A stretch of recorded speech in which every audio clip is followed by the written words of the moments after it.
And thank you so much for joining me for Daily Spark with Dr. Angela. I am your host, Dr. Angela Bethchester. You know what I like to do on my show. I want to enlighten you. I want to inspire you.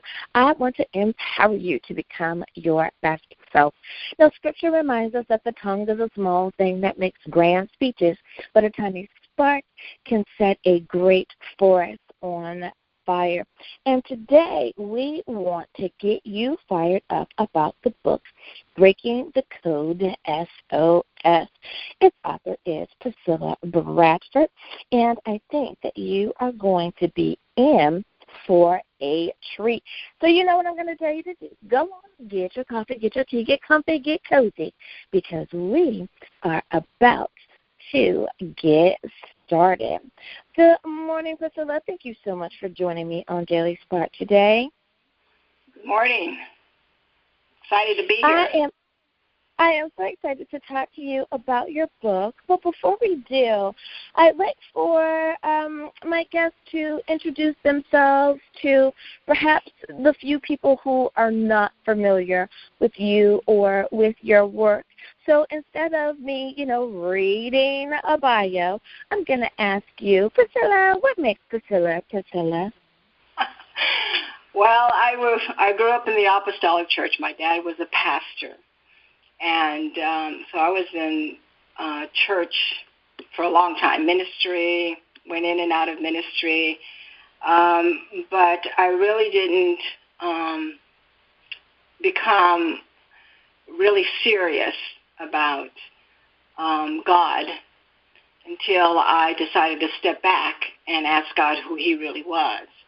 And because of my background, and I decided that my husband and I opened up a outreach program, JAB Ministries, where we try to empower men and women to make the right choices so they can be better husbands and wives and brothers and sisters.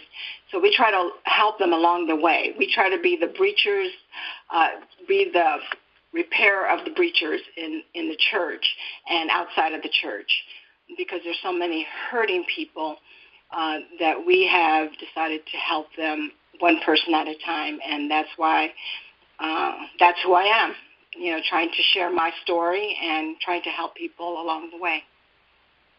I love that. And it is so awesome when you can, when you have a mate who also is interested in ministry in one way or another. That is such a blessing to have that.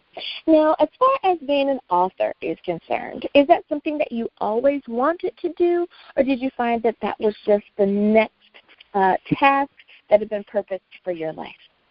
Well, that is something that I probably never wanted to do, but because of my story, and I did a lot of conferences and talked to a lot of people, I was encouraged to put it in a book and let others where I could not reach be able to get a hold of it and read about it.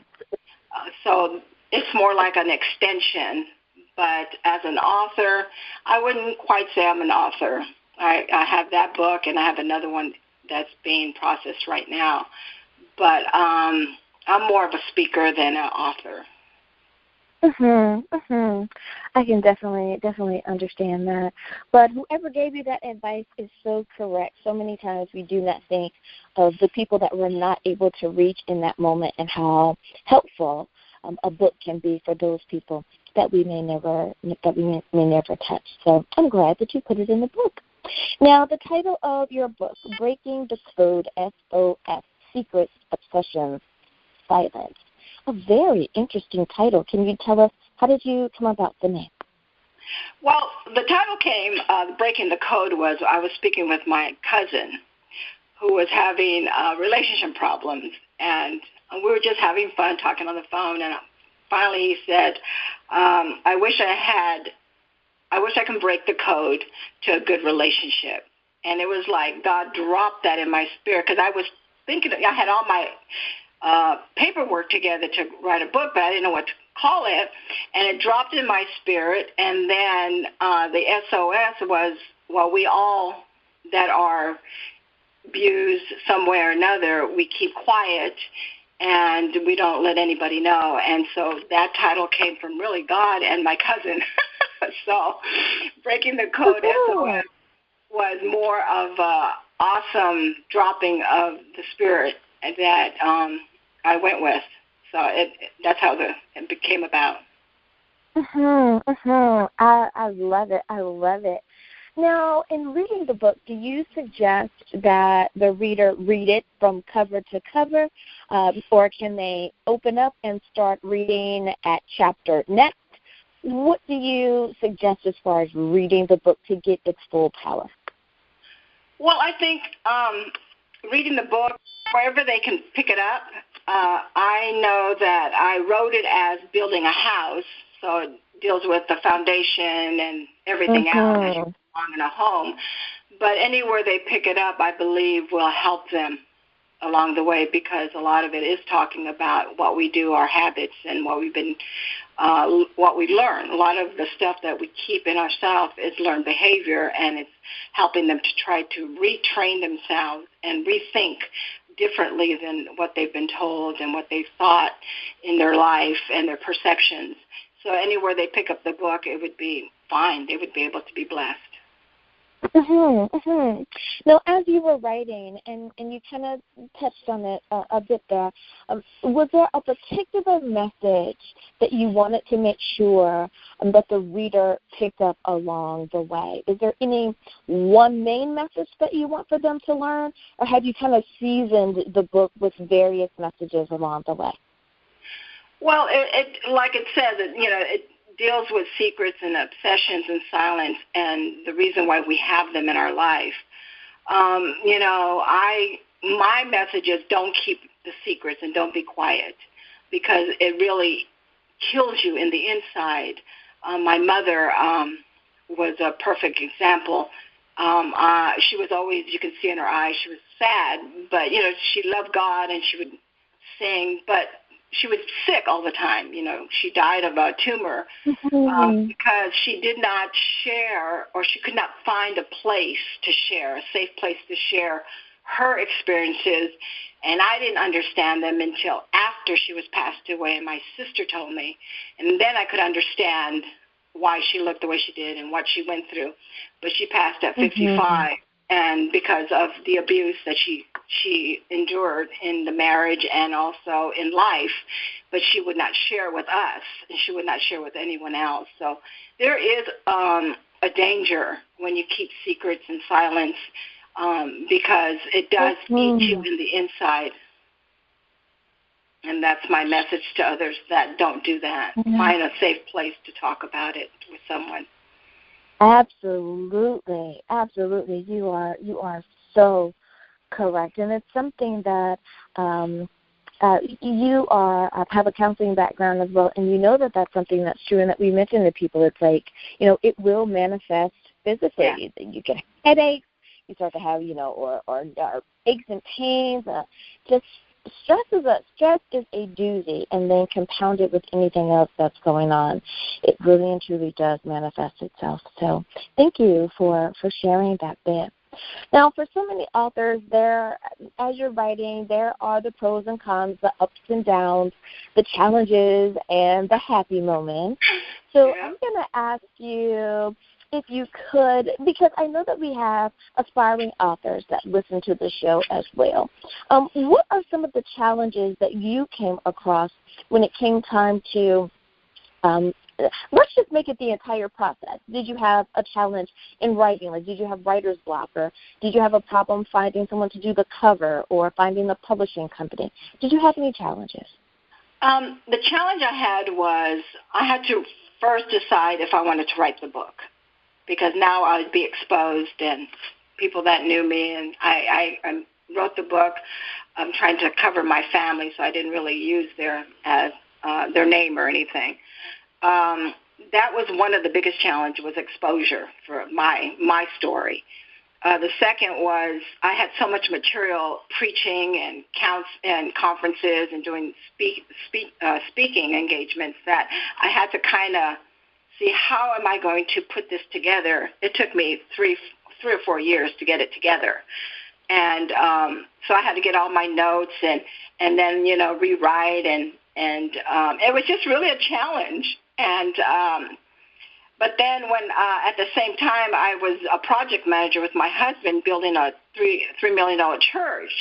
So I saw the process of building, and all of a sudden God just kept giving me enlightenment. Here's, this is the foundation, these other windows.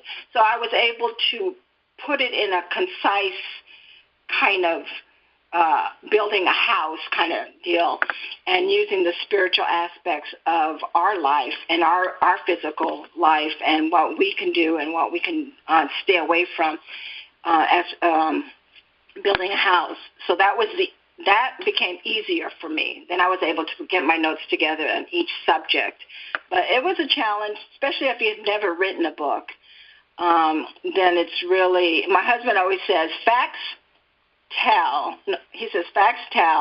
but stories sell. So he had to keep reminding me to give stories and not just the facts of the Bible and, that kind of thing. He said, don't be too preachy. Just tell your story and, think of, how to expand that. So, yes. So it was a learning experience, but I really do appreciate that. I have to agree with you on that. That especially tell the story, but don't be preachy. So many times that will turn people off. So you are definitely correct on that. Now the next question that I have, of course, if I ask for one side, I must ask for the other, and that is the happy moments. Were there any joys and celebrations? Did you celebrate each step of the process? Tell us about the happy times. Well, I was pretty happy because I realized that when I was writing, I was healing at the same time. So every time I wrote something, I was able to kind of purge, and it was really nice. It became less weight on myself, and I enjoyed that, and I celebrated, and God kind of pointed it out. Hey, look what's happening, And then I felt happy that because it was doing that to me, I was believing that it would do that to my readers as well. Oh, I love that point. I love that.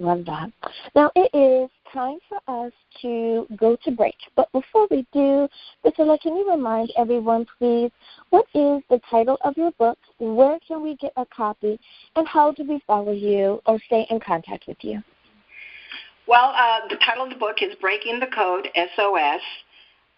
You can get it at Amazon.com, or you can go to our website directly at www.jab, that's J-A-B, Ministries, INTL.org, and click on the book, and it'll take you to Author House, are my producers, and I have a Facebook. It's Priscilla Bradford, and you can find me on Facebook. All righty, listeners, now you know where you can get a copy of the book. We'll be back right after this.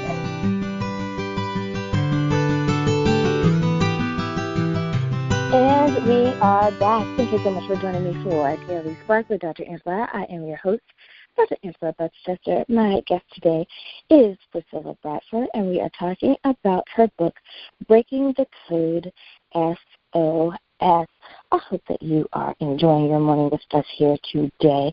And let's go on and get back to this great conversation.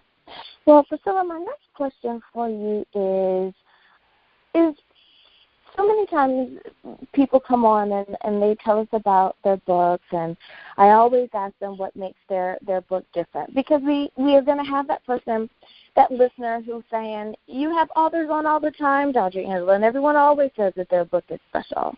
So for the person who is going, okay, another author, I want you to tell them why your book is different. Why is your book unique? Well, my book affirms that, it doesn't go into that we're unworthy. A lot of times we hear that we're unworthy, we're human. It deals with that, no, we are perfect right now, And God sees us that way already. We just haven't caught up with it, and how to do that, how to become that and change our thoughts and our words to manifest that. God affirms it, and it talks about, just not a lot of go and pray, or it deals with going to counselors. Don't feel bad to go to counselors. It's a healthy thing to do that. Not only that, but it also, that the pain, you're better than your pain. Take your power back, and how to do that. Not just say it, but how to do it.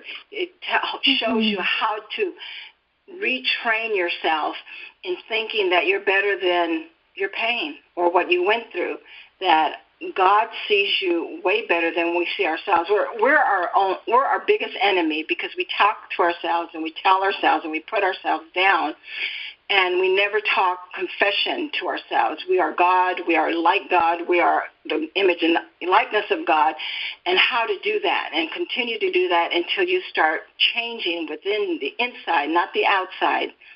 God is He's concerned about your heart, and so it deals with the problems, but it also gives you a lot of solutions to look at, and why it even challenges you. Why are you still there? Why are you still stuck there? And it also puts responsibility back on you. Tries to take the victim mentality out and gives you different choices and the whys of why are you still stuck, Oh, yes. I love that. The why questions, and really taking time to ask yourself and self-reflect and see how we can grow and learn from the lessons that our lives give us. I love it. Now, is there any particular advice that you either put in the book itself, or because you do speak at various locations and conferences and on different various occasions, do you share with the younger generation? Do you have a bit of advice for them as well? Well, for the younger generation, especially in this time, the younger generation looks for validation outside themselves, and it's so important to them. And I try to tell them that they need to guard their heart, because out of their heart, above all else, determines their course. It determines their path, their journey. And if you're allowing people to speak into your life that shouldn't be there, then you're going to have bumps and bruises along the way. And the easiest way to do it is to look inside yourself, and God validates you, not people, not others. And, it's so important for young people to feel wanted and appreciated. And I just like to tell them, look at yourself and see what God sees. And, you are wonderfully made, and you are complicated, but God still loves you, and He's still with you. And, there's people that you can have inside your circle that will help you versus knock you down. So, I challenge them to evaluate their circle of people that they're with and see if they're helping you, empowering you, or taking that power away from you, and decide what you want to do with that.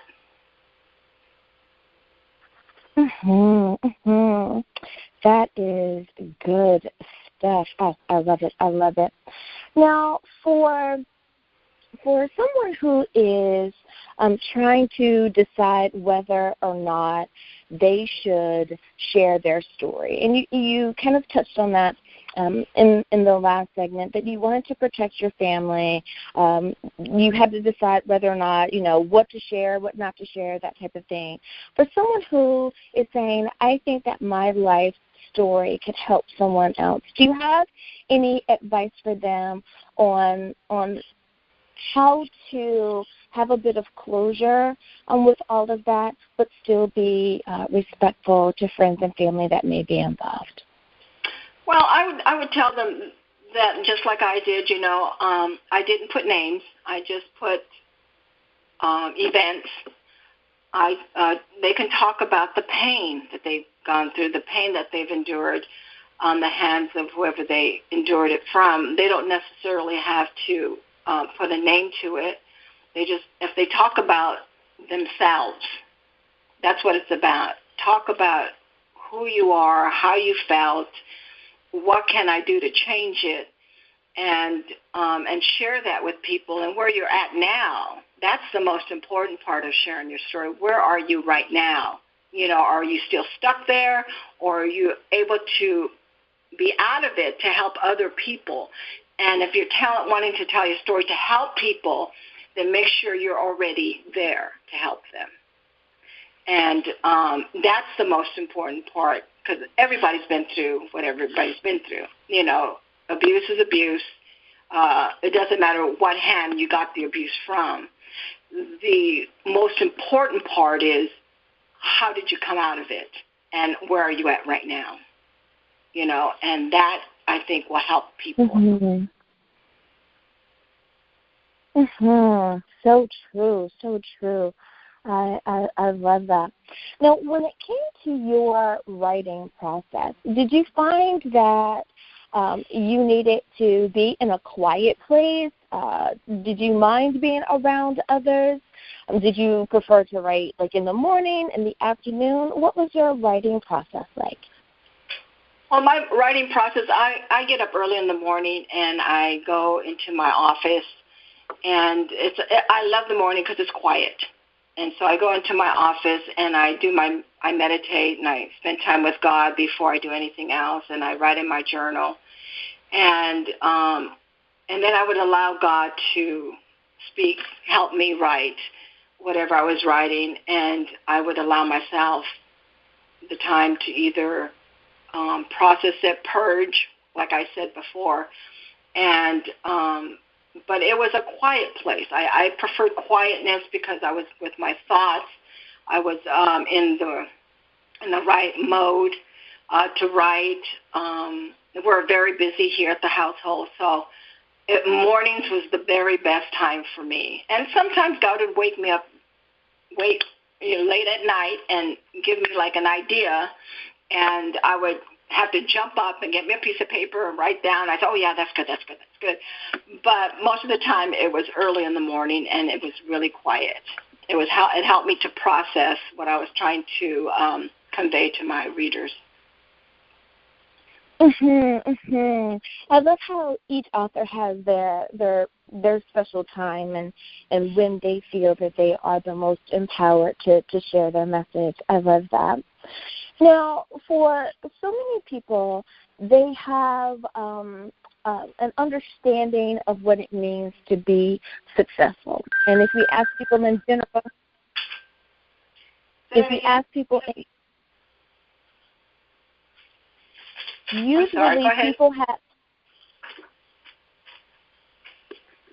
Usually people have an understanding of what it means to be successful.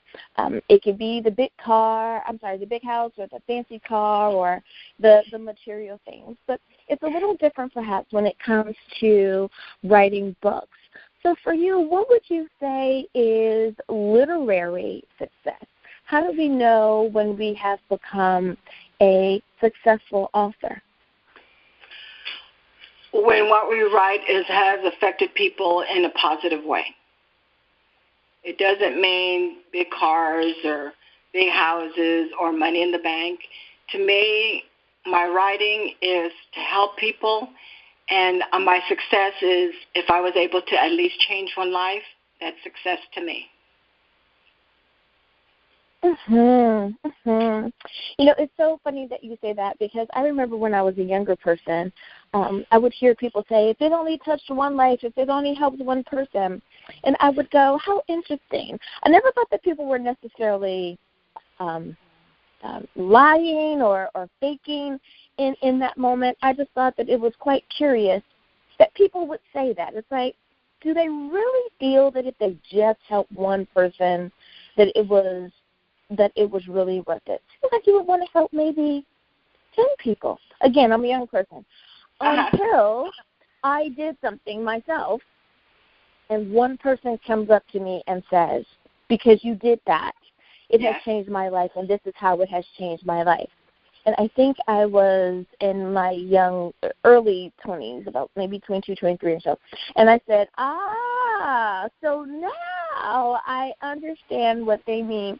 It really and truly is an amazing thing if just that one person gets help. So just in case someone else may have had that thought, are they telling the truth? Absolutely. Just one person really and truly can make a difference. Now, you mentioned that you have another work in progress. Is writing going to be something that you feel is going to continue? Like, I know that you have the one, but do you believe that there will be, that you have an upcoming one, but do you believe that there will be many more in your future? Not really. I mean, it took me 10 years to write this one. It's a process. I think it's every process in my life.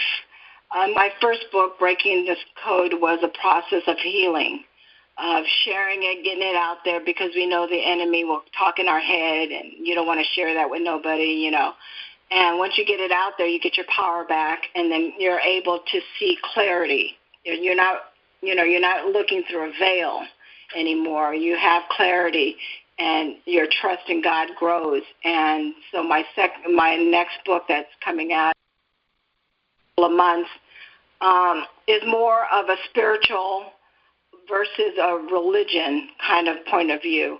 It deals with the difference between religion and spirituality, and why that, the struggles you still have as a Christian. Why are you still struggling that after 10 or 20 years? And so it deals with that. It deals with something must be broken in the religion, the religious aspect. It's not an indictment to religion. It's just look at it, a deeper look at why people are not being healed and set free, when Jesus said, when you know the truth and the truth shall set you free, then why are we not free? So something good. So it's each step of my life, and that book represents where I'm at today, where I have let go of judgment, let go of trying to control other people's lives, but to understand that everybody has a path that they have to go on.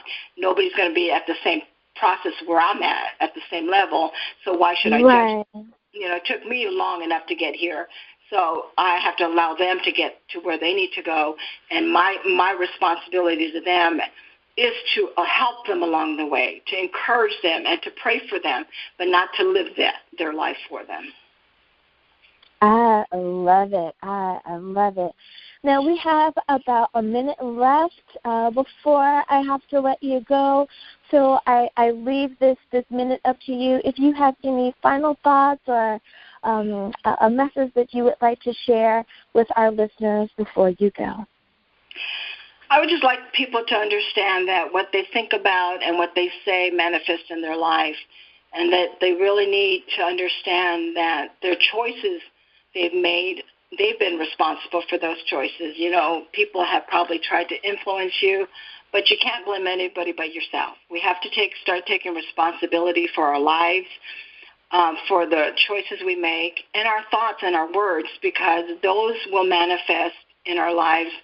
And so to stop being sleepwalkers, but live life on purpose right now. I love it. I love it. Well, Priscilla Bradford, thank you so much for spending time with us here today on Daily Spark. Thank you. I appreciate it. Thank you so much for inviting me. And listeners, thank you for joining us as well. We hope that we have enlightened, inspired, and empowered you today. As always, may the Lord continue to shine His face upon you. May you receive His grace and His mercy in all that you do. Until next time, everyone, be blessed in the Lord. Have a great day, everyone. Bye-bye.